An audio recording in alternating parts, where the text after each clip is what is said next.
Ladies and gentlemen, we are live with episode 118 of the Hughes Sports Podcast. I am your host, Jake Hughes, alongside the old man. Old man, how are you doing today? I am doing absolutely freaking amazing. That's amazing. It's been a day, been a busy day. Yeah, I was gonna say you've been really busy because a friend of the show, Rod Peterson, had you on this morning talking Stanley Cup playoffs and the CFL. In the CFL, we're going to be doing a regular spot on the RP show going forward for the CFL season. Most likely on Tuesdays and Thursdays, but probably Thursdays for sure. Awesome. Doing a recap of the week and then a prediction, kind of the week that was and the week that will be kind of idea. That's awesome. Which is awesome. Yeah, it was fun. It was fun. I love going on Rod's show. He's always entertaining. Definitely entertaining. It's been a while since I've been able to watch this with my work. It's kind of all over the place, so I don't have a chance, but definitely took a chance to tune in today to watch you babble on about the playoffs. Go ahead. No, you talked. Hey, you had some insight on being a Canucks fan or a Canadian hockey team fan that I don't think Rod quite fully understands. No, he didn't grasp what I was trying to get there, did he? I don't think he didn't grasp it. I think he understands where you're coming from. I just don't think he watches sports that way. No. He's been in the industry for so long that he's not a fan of any team. Exactly. He is a fan of sports, but he's not a diehard fan of any team. And there's no wrong or right way to enjoy sports. No, just enjoy it. Just enjoy it. And if you don't enjoy it, well, then you might be an irrational fan. That's us. That's us. We bleed. That is me, in a nutshell, an irrational fan. We bleed orange during the CFL season. We bleed blue and green during the hockey season. And most of the time we end up crying because our team doesn't make it into the playoffs. Or winning the Stanley Cup or Grey Cup. I can't change that. No. It's a sickness. I know it is. I don't choose to change it. And I will go down swinging with it. That's fair. Well, we do have some... Sorry, I'm just sharing our stuff. Sorry. I'll put my phone down now. We do have some NHL hockey-related things we want to talk about, so let's hammer that out of the way. As it is the kickoff to the CFL season, we're going to be spending a lot of time over the next however many months the season is, talking to the fans, hopefully talking to some players, getting some interviews and things like that, but we will get there. But first, we have to talk about it. We talked about it touched on it very briefly. The Stanley Cup final has been official. Edmonton taking on Florida. That game 1 is tomorrow night. Old man, I know you made your predictions on Rod Peterson show. For those who weren't there, who are you picking? I am picking Oilers in 6. And why Oilers? And I was trying to get Rod to understand this whole thing when I said it. It's obviously, I'm not an Oilers fan. I just want to see a Canadian team win. And I honestly think the Oilers have that momentum going right now. I think, and that is a big thing. It doesn't matter what sport you're talking about, whether you're talking about football, hockey, baseball, soccer, doesn't matter. That momentum can really change or make up for a lack of talent.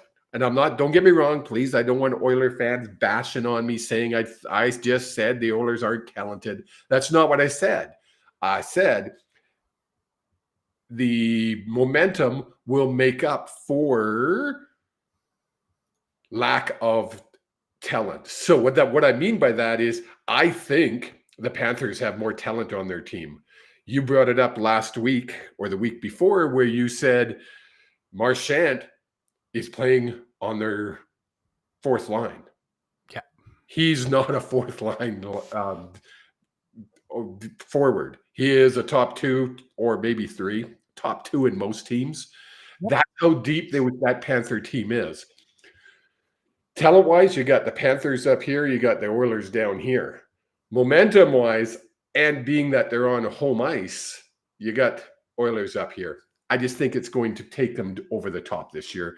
And as I said on the Rod Peterson show, the Oilers must, with a capital M-U-S-T, win. The Panthers don't have to win. It's not a must win for the Panthers as much as it is a must win for the Oilers. I definitely agree with you there that it definitely feels more like a must win for this group that is for the Oilers. Yes. I mean, Florida, of course, every team has something to prove once they get into the Stanley Cup final. Oh, yeah. And they're going to scrap and claw to win that. But they don't have that need to win. That's, yeah. My only concern with the Oilers, and the reason why I am picking Florida in 7, is the goaltending. And Skinner was phenomenal in the Western Conference Finals. Yes, he was. Honestly, I said it, I'm pretty sure I said it on the show, was that's where I thought they were going to fall short in Dallas. Yes. The fact that Ottinger got pulled in game 5 was a very questionable decision in my books. But Bobrovsky has been one of the best goalies in the NHL for the last 5-6 years, in the playoffs as well. Well, and that's the key, in the playoffs. Yeah. And right. I mean, both these teams have played a lot of hockey over the last 2 years. Right? Like they played almost the maximum amount of hockey games that you can play. Yeah, really. Right? I think every series, last year, Edmonton, first round, I don't know, did they go 5 or 6? Let me pull that up. I know they went 7 in the second round because they played us. They went 7th in the final. What did they do in the conference? Let's take a look here. Let me pull it up. I think they went 5 or 6 in every single round. So last year, Edmonton went 5-7-6-7. Yeah. And Florida went 5-6-6-7. It's insane. And what have they done this year? And this year, give me 1 second. Edmonton's gone 6-5-5, and Florida's gone 5-7-5. Yeah, it's not been easy. The point. No, and that's exhausting for both teams. I think it's going to be a really good series. I think out of all of these matchups that could have happened from the very beginning, I think this is one of the ones that are more intriguing. There's not a straight up super favorite, in my opinion. Yeah. That's why I think it's going to go 6 or 7, because 2 equally strong teams. And I think Bobrovsky's just going to be able to pull it out a little bit more than what Skinner and the Oilers can do. Yeah, I agree. Then transitioning to a bit of Canucks news. Earlier today, it was announced that Derek Forbort has re-signed with the Vancouver Canucks for a 1-year, $2 million contract. Appeared in 54 games with the Canucks last season, recording 11 points, 45 penalty minutes, and averaging 17.06 in ice time. We had talked very briefly about this before the show went live, and you said it's a pretty good number, pretty good contract. Yeah, and you were hesitant on it. Why? We have a lot of defensemen. As soon as I saw this contract, my brain went, oh, that's a pretty nice contract. And then I started thinking about it. And I actually did some research at work during my downtime. And you've got Victor Mancini, D. Petey, Tom Willander, all 3 young defensemen that are hoping to be able, that the club is going to be hoping to break through in this next year. Yes. Re-signing of Derek Forbort means you've now got Quinn Hughes, Philip Hronik, Marcus Pettersson, Tyler Myers, and Derek Forbort as all journeyman NHL defensemen. So does that not set up a trade? Thank you. Thank you for following my logic here. Instantly, my brain went, okay, who are we trading? Forbort would be like an easy trade. Like those numbers are favorable. They are in the league standard. Or, I mean, we know that the Canucks, and Thomas Drance was reporting on this, that the Canucks are looking at not just one, but two potential top 6 centermen. Yep. Can you trade a Victor Mancini, who's got, like, I mean, he's been your most impactful player down in Abbotsford for this playoff run. Yeah. Next to Shilov's, in my opinion. He looked great when he was up, and his value might be at an all-time high. Also, it's not like this management team. I mean, Mancini was part of the JT Miller trade. It's not unheard of for them to take those assets that they get and flip them really quickly if they're not completely enthralled, or if there's going to be a backlog of players. It can be. I mean, there's so many moving parts with the Canucks right now that anybody that says they've got it all figured out, they're wrong. Yeah. Guaranteed they're wrong, because there's too many moving parts unless you know exactly what their plan is. And I am convinced they have a plan. They being this management team. They're not dumb. They've made some really good moves, except for coaching. The coaching, they've effed up royally, in my opinion. But they've made good enough moves with the players that I'm willing to give them this off season before I snap. 100%. I think, again, we've talked about it before, where the off-ice personnel decisions, questionable. The on-ice decisions that this team has made, absolutely fantastic. Yes. So I don't hate, like, I'm going to let them do what they do and figure out what's going to happen, because, again, I trust that there's a resemblance of a plan. Exactly. Well, there has to be, right? You would think. There better be. How's that? Better be. I'll take there better be, but and then something I didn't put in the rundown, and I know we're trying to keep this a tighter show today, and we never are able to do that when we want to. Abbotsford are up 2-1 in the Western Final in the AHL Calder Cup playoffs, taking on the Texas Stars, the affiliate for the Dallas Stars. Shocking. Honestly, it's, if you're able to watch those games on Flow Sports or anywhere else you can, whether you're watching them live or other ways, listening to Sportsnet 650, I'd recommend it. It's a lot of fun. Hockey that matters, and hockey where these players are trying hard. This is the most crisp, perfect hockey? No. Is it fun and energetic, and you'll never know what you're going to see, including like a fight after the game? Heck yes. Yeah. And I think everyone should go take a listen to that show. There you go. That show to the next game, which is tomorrow night, I believe. But now, without further ado, it is officially CFL kickoff week. I'm so excited. It's like Christmas. I just can't wait. I'm so excited. I'm just bouncing around. I'm just like, oh my God. 4 games on the docket starting on Thursday. But before we get to the predictions for this week, do we want to jump into the predictions for the East and West? Yeah, let's do that first, and then we'll break down this week. How's that? All right. So who do you have, old man, in the East? In the East, I am going to say Toronto. See, I keep going back and forth, and I kept doing this today. Obviously, there's 4 teams in the East. Ottawa, Toronto, Hamilton, Montreal. And I keep going back and forth. I'm going to say Toronto finishes first by a slim margin behind, and you're going to be shocked at this one. Hamilton, then Montreal, and then Ottawa. Sorry, can you say that one more time for my brain? Toronto, Hamilton, Montreal, Ottawa. All right.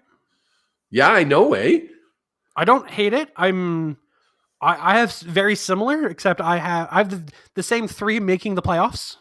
Okay, you have Montreal second. I have Montreal second behind So Toronto. you know what I was doing? I was saying Hamilton first. Really? Yeah, I think that Mr. Four Down Bo Levi, is going to have, I'm not going to say a career year, but he's going to have an amazing, amazing year. Hey, I think that's good for the league. Bo is a very easily marketable face for this league. He's got the voice. Yes. As much as you may dislike him for his views on 4-down football, he is a true Texan bred through and through. He bleeds football. And now, I mean, he bleeds the CFL. Let's face it. Yep. Right? This is where he made his career. Yeah. And sorry, I almost had a technical issue there. Did you? I had things falling on me. Yeah, I think honestly, I don't see it in the moves that they've made this offseason of them being able to make that big of a turnaround. But with Bo Levi, we say it every year, he's in the league. Anything's possible. Anything. I mean, if you look at this league this year, I think it's going to be one of the most competitive seasons that we've seen. I think Montreal, I'm trying to think of their quarterback and I'm blank. Help me out. Montreal's quarterback. My brain is gone. My brain is not working. It's been a long day for both of us. It has. Montreal. Alexander. Alexander. Thank you. Great. He's going to be a superstar in this league. You got the man in Toronto. Refused to say his name on the show. Still refused to say his name on the show. Might be fantastic at football, but he's a piece of shit human being. Exactly. So, amazing quarterback. You look at Hamilton, amazing quarterback. Ottawa, question mark, I'll say. Who's the quarterback for Ottawa? I was just thinking about that. What's his name? Don't know. Is it Arbuckle? I know Arbuckle was there. I don't know if he... I think he's still there. Question mark for Ottawa. I'll put a question mark in there as you pull it up. Then you come into the West, and I know I haven't made my predictions, but... Sorry, quarterback is Drew Brown or Dustin Crum. Right. Brown, thank you. Again, question mark. You come into the West, you got Trey Ford in Edmonton, backed up by Cody Fajardo. You come down to Calgary, you've got probably one of the best quarterbacks in the league next to Rourke in Vernon Adams. Some people will say he's better than Rourke on paper. This season will be the tail of the tape, as I will say. You go to Winnipeg, strong, solid quarterback. You with sorry, where are we? Winnipeg. Caleros, solid quarterback. You get into Saskatchewan, solid quarterback. BC, the best quarterback this league has seen in a decade, bar none.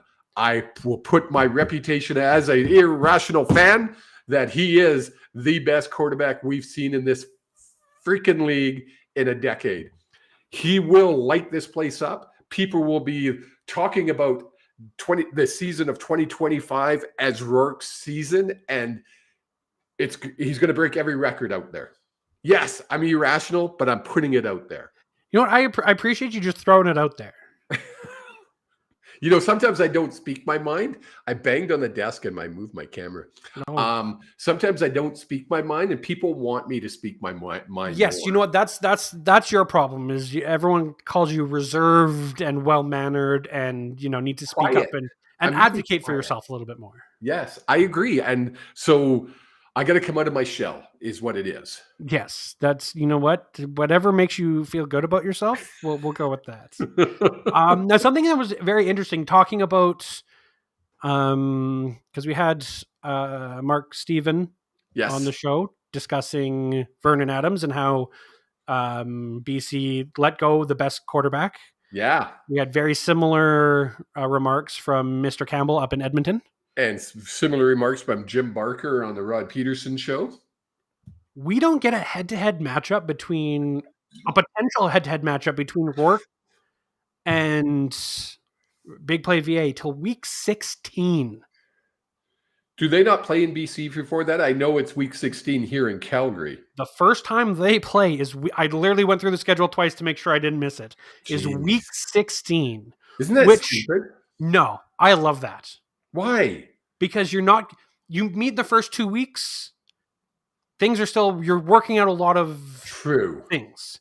Yes, you've got your preseason games and you've got your practice and training camp, but that's not 100% speed.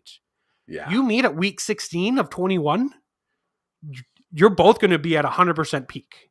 Oh, yeah. With fluidity. Yes, you might be banged up and dealing with some injuries, and knock on wood for week 16, September 19th, that both Rourke and Big Play VA are healthy and playing that game. You even talk about that. Of course they will be. That will be the game of the week over any other game. That's the game that I think any CFL fan should have highlighted, starred, marked with a star, that you need to watch no matter where you are. Yes, I agree. But now let's segue from there. Let's predict who will win the West. Of course. The irrational BC. fan. The irrational fan that I am. BC. Winnipeg. I don't know. No, I'm going to go. Again, I was going back and forth with the second here. I'm going to go BC, Saskatchewan, Winnipeg, Edmonton, Calgary finishes last. Wow. Yeah. Now the West is going to be so freaking competitive that it could literally, that bottom three could flip easily. Yeah. But I honestly believe it'll be BC, Winnipeg. 1-2. Or could it even be BC Saskatchewan? So I'm thinking, and I know we're rational fans here, and obviously I'm cheering for the Lions, but I'm putting on my more analyst hat here. And I'm saying Saskatchewan wins home playoff and wins first. Oh, really? In the West. Followed by BC. Followed by the Elks. Followed by the Stampeders. And then bringing up the rear after what I would say an aging core, their age finally catches up to them, and Winnipeg falls to last in the West. I could see that. You've probably just pissed off 3/4 of our listeners by saying Winnipeg will finish last. I also think that going into the last 2 weeks of the season, it could be you win, you're in, you lose, you're out for 4 of the 5 Western teams. Daniel finished second. Boo. We are talking poker, slight diversion. Daniel Negreanu playing in the, the 10K? 10K PLO? Omaha 8 or better. Yeah, PLO 8 or better. I hate high or low poker. We're not going to get on a tangent here because we don't do poker on this show. Maybe we should, but we don't do poker. Maybe we don't do poker on this show. Another podcast. No, there's too many things going on in your life already. Trying to schedule you is like herding cats. It's a good thing I know your schedule most days because you're like, oh, we could do this. It's like, could we? And you're like, oh, no, I can't. It's like, right.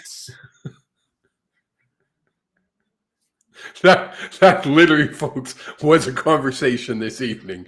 We could postpone this podcast and do it tomorrow. And Jake's like, don't you have X happening tomorrow? And I went, oh, right, I do. Right, yeah. I do have. Never mind. I can't do that. Oh, again, my goodness. We just, you're doing so much that I think the RV place that you work at, I can't think of the name of it right now, Rangeland RV, yes, should hire you a personal secretary, and not to manage your work stuff, but just to manage your outside stuff so you can focus on work at work. I think I'm just going to retire and just do my spiritual stuff, my podcast stuff, my RP stuff, and so you just want 3 part-time jobs instead of a full-time job and 3 part-time jobs. Yeah, basically. Yeah. Right. That's basically what I'm saying. All right. Well, you know what it's time for? It's time for... Wait.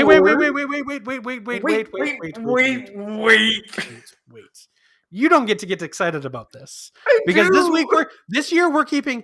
I'm going to double track the numbers. I'm going to create a spreadsheet. You're so horrible at tracking these numbers. I'm going to keep a spreadsheet. So when you inevitably go away on a cruise or a trip somewhere and you're not able to do the bloody show, I'm going to mark you as 4 losses rather than giving you the no contest like I have been. I've been nice. I have been more than nice to you in this week. And just because you change your picks on the CFL Pick'em app doesn't mean that I change them here when we make the rules. You suck at making the rules. That's the problem.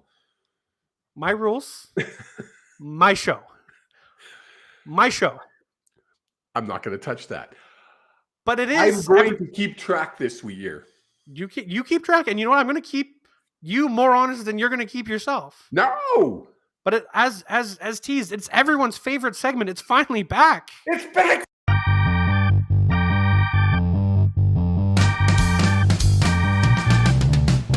It's time for the old man predictions. How well did he do? Do-do-da. That's right, ladies and gentlemen.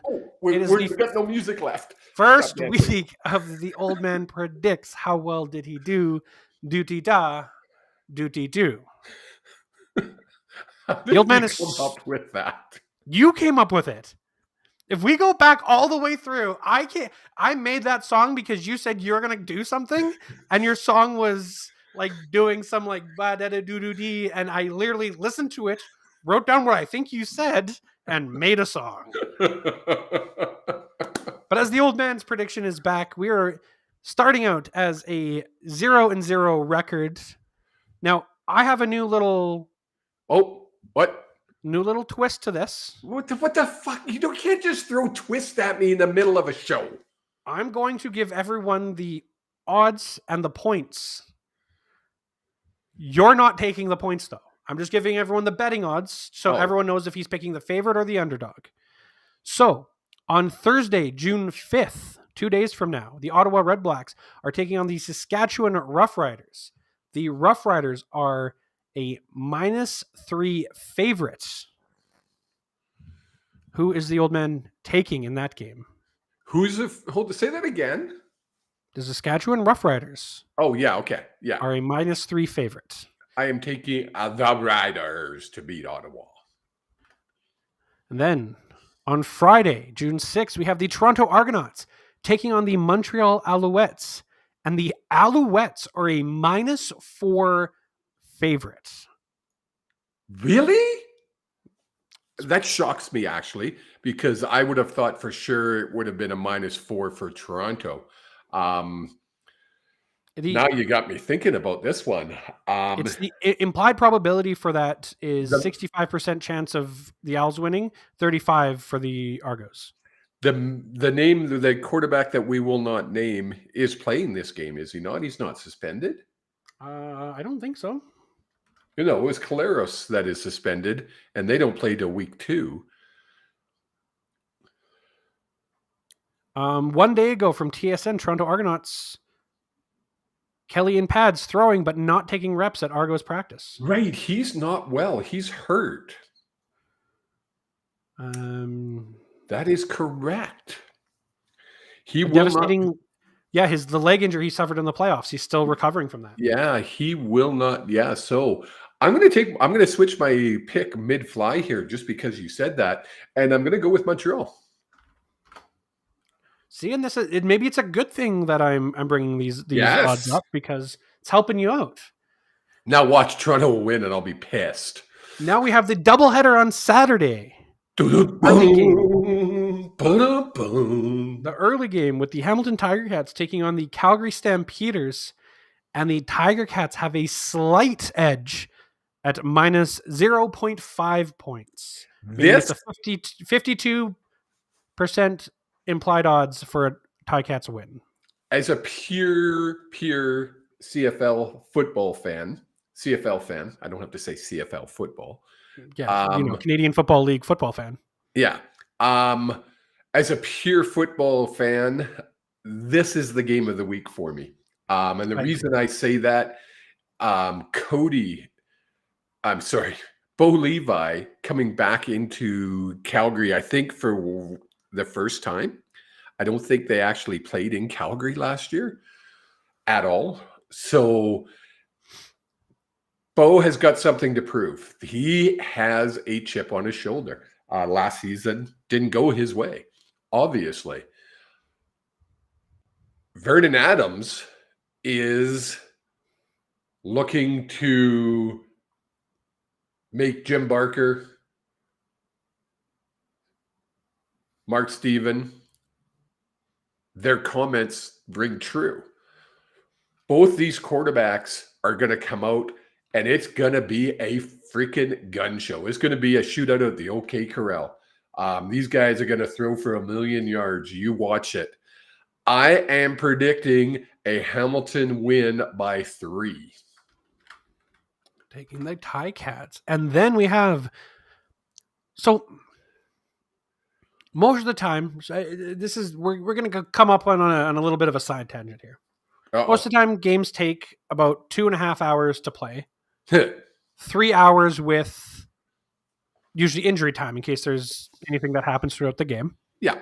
So you have a 4 p.m. Pacific start for the Hamilton Tiger-Cats Calgary Stampeders game, and a 7 p.m. start Pacific for the Elks taking on the Lions. Of course. Now, there's a huge concert happening before the game with the Lions. Don't you think that CFL being like a super big partner with the league, that they might, stagger them a little bit? So you get a half hour of a pregame for a really big game, be able to cut to or play 1 or 2 songs from Snoop motherfucking Dogg playing before 50,000 plus fans. It's ludicrous because they're not going to show any of it. No, Ludacris is a different rapper. This is Snoop Dogg. Oh, right. It's absolutely asinine that this won't be like the biggest show on earth. Why didn't they make a doubleheader on Friday night? They've done it before. And it used to always be a doubleheader on Friday night. And leave the Saturday, show the whole damn concert. No, Are you kidding me? There might be some monetary issues with that. They're still going to sell that place out. That's not going to... No. I'm thinking, no. Not with getting fans in the door, but literally a licensing and it's Snoop Dogg saying, if you're going to broadcast me, I want X amount of money. As he should. Yes, of course. That's probably what it is. To be honest, I never even put that together. But you think they would be able to cobble up a little bit for, like, even if you push the game to a 7:30 start for the Elks and the Lions. Yeah. It's wild to me. But sorry, continue with your predictions, because the BC Lions have a 5.5 point favorite. This will be the blowout of the week. The Calgary Hamilton game will be the coin toss. I'm waiting for it. No, you're not going to do it. Wait. It's good. The Calgary Hamilton game will be a coin toss. There we go. I was waiting for that. That's the first time we've used it the whole season. I know the season just started, folks. It's okay. It's okay. Run with me. It's our show. Guys. No, it's the start of the. It's the start of the season. We're walking.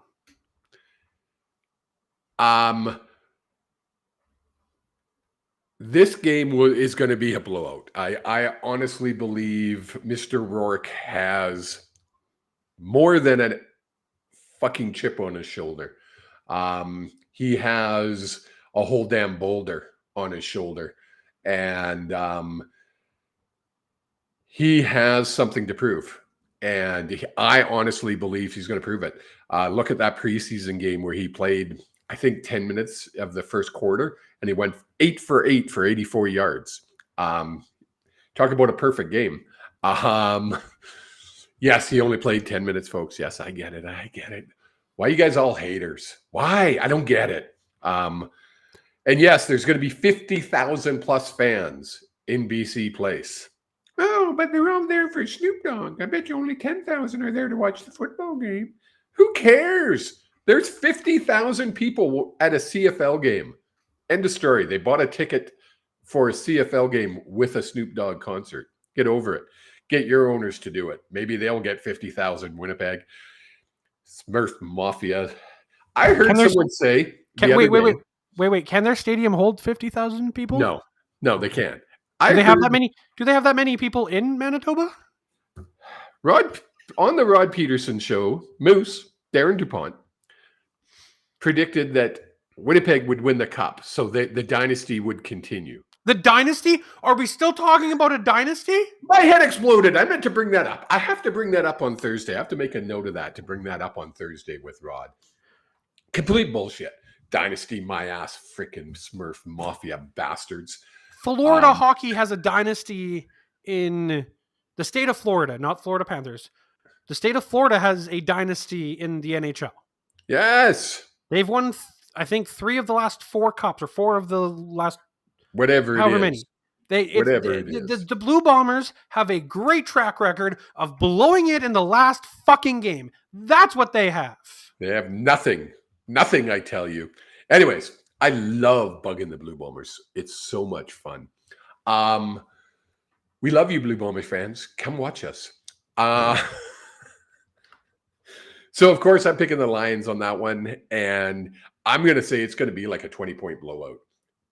And that's not going to be an indication. I want to make sure people understand. That's not an indication of how Edmonton's season's going to go. I think they're going to have a great season. I predict the West will cross over this year. And you're going to need to win 11 or 12, 13, maybe even 14 or 15 to get first place in the West Division this year. Which is good. I think that's, again, we talked about the competitiveness that's going to be in the West is going to be fantastic. And even the East. Can we talk about the schedule just for a second? I mean, before we talk about the schedule, let's go through. Old Man predicts week 1. He's got the Saskatchewan Roughriders, the Montreal Alouettes, the Hamilton Tiger Cats, and the BC Lions. Take it to the bank. I mean, you can take those 4 words to the bank and hand it to them, and they might think that you're trying to rob them or you're something. But I wouldn't recommend.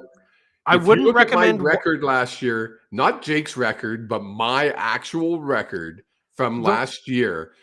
You would have been a millionaire betting my bets. The tainted record that there was no tainted record. You just don't know how to add. No, I know how to add. You don't. You don't show up for weeks. You change your picks on your Pick'em app, and that's how you decide when you win or lose. It's not my fault that you change your mind. Well, I won't be missing any weeks because the only place we're going is to, where am I going? I'm going to Mexico in October, but I'll have internet, so I won't be missing. He better not. Tread low. Hell must have froze over. Old man picked the Riders. Yeah, you know they're going to lose, you motherfucker. Well, he must have missed earlier in the show when I picked the Riders to win the West. He did, Trent. He did. It's insane. And Zach Nelson in the chat also bringing up when you were talking Ticats and Stamps. They did play in Calgary last year. Did they play in Calgary? Are you positive of that? Now, did they play in Calgary or was Bo Levi out? They might have played without Bo Levi. Yes. I don't remember, though. I don't remember. I'm quite sure this might be the first time Bo's back but I could be wrong. I've been wrong before, mister. Okay, but you wanted to talk about the schedule very quickly before we wrap this show up. So Winnipeg gets the bye in the first. Someone's got to get the bye in the first. It's just one of those things. Yes. But why the hell, sorry, I'm going back to the schedule here. That's what I was trying to do. Is BC playing Friday or Saturday, the late game Saturday, and then playing Thursday against a team that had the bye? And then playing that same team again on the 21st. Yeah, but that's not until Saturday, so that's fine. That's the way the schedule works. I know. It just seems weird. Like, why wouldn't they pick Saskatchewan to go against Winnipeg that week? Look, I know it's very easy to pick things apart, and I don't know how many people have ever tried to put a schedule together. I know you have when it comes to like work schedules. I've done it for a fantasy hockey league. Nerd honky. But you know how easy it is to look at things and be like, oh, I got this. This is easy. And then you start doing it and you're like, fuck, well, if they play now, I can't shit. So and I'm not dealing with availability of stadiums. And most stadiums in the CFL are available, except maybe BC. Wrong. And I guess Calgary has some conflicts, but so does Saskatchewan wouldn't have any conflicts, or Winnipeg. Edmonton definitely has conflicts. Not like BC. Toronto has conflicts. No, Hamilton, Montreal, they don't have conflicts. You don't know. Yes, they do. You're drunk. There's this thing called the league MLS. Trying to screw my Lions over. That's what it is. Carry on, please. No, I've got nothing else. However, it is weird. Like I'm just looking. Sorry, I'm just looking through. No, they balance it out. Okay, never mind. Yeah. No, there's still a lot of Thursday night games for the Bombers. There is, and it's good. I mean, if to me this October 17th. Sorry, I'm just going through. I'm making sure this is a Thursday, and they haven't at this point. Yeah, no, that's a Friday. Never mind. Because at a certain point through the year, once the NFL season stops, they drop the Thursday night game. Yes, exactly. But yeah, sorry, I kind of got off on a wormhole there. There you go.